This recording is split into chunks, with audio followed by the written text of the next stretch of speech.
Quando o alimento está na boca, ele é triturado pelos dentes e transformado em bolo alimentar pela saliva, produzida e secretada pelas glândulas salivares. A saliva é uma solução composta de 99% de água, sais minerais, muco e amilase salivar.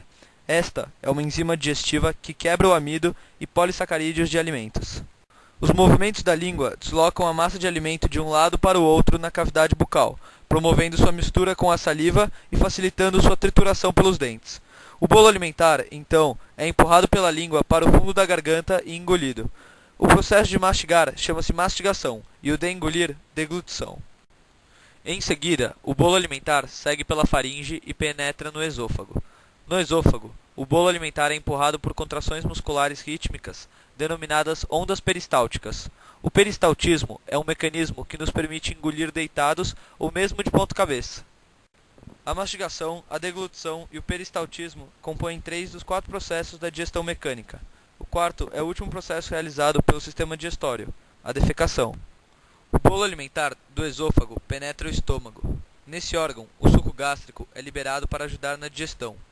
Esse suco é composto de ácido clorídrico e principalmente da enzima pepsina, transformando o bolo alimentar em uma massa acidificada e semilíquida chamada quimo. O quimo, então, prossegue para o intestino delgado, onde a maior glândula do corpo, o fígado, e o pâncreas entram em ação no processo digestivo. A bile, produzida pelo fígado e armazenada na vesícula biliar, é liberada no intestino delgado para ajudar na digestão dos lipídios. O papel do pâncreas é produzir o suco pancreático, e também alguns hormônios como a insulina e a glucagon. O suco pancreático é uma secreção que contém diversas enzimas auxiliadoras da nossa digestão. As principais são a amilase pancreática, responsável pela digestão de glicídios, tripsina e quimotripsina, responsáveis pela digestão de proteínas, e nucleases, responsáveis pela digestão de ácidos nucleicos. O quimo, então, atravessa os 6 metros de intestino delgado que temos, sofrendo a ação de enzimas. Os nutrientes que foram fragmentados são absorvidos pelas células da parede do intestino delgado e transferidos para a rede de capilares sanguíneos. São então distribuídos pelo sangue para todas as células do corpo. Então, o bolo alimentar chega ao intestino grosso, por onde viaja cerca de 50 centímetros até chegar ao ânus. Nesse órgão ocorre a absorção de água e de sais do que não foi absorvido no intestino delgado.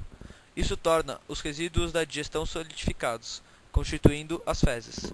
As fezes irão até o final do intestino grosso, que é o reto. Normalmente, o reto encontra-se vazio e apenas se enche um pouco antes da eliminação das fezes. Este processo de eliminação é chamado de defecação. Uma das partes do intestino grosso chama-se seco intestinal. No corpo humano, no seco está o apêndice, órgão que já não usamos mais. Acredita-se que nossos ancestrais herbívoros fizessem mais uso desse órgão, já que em sua alimentação estava muito presente a celulose.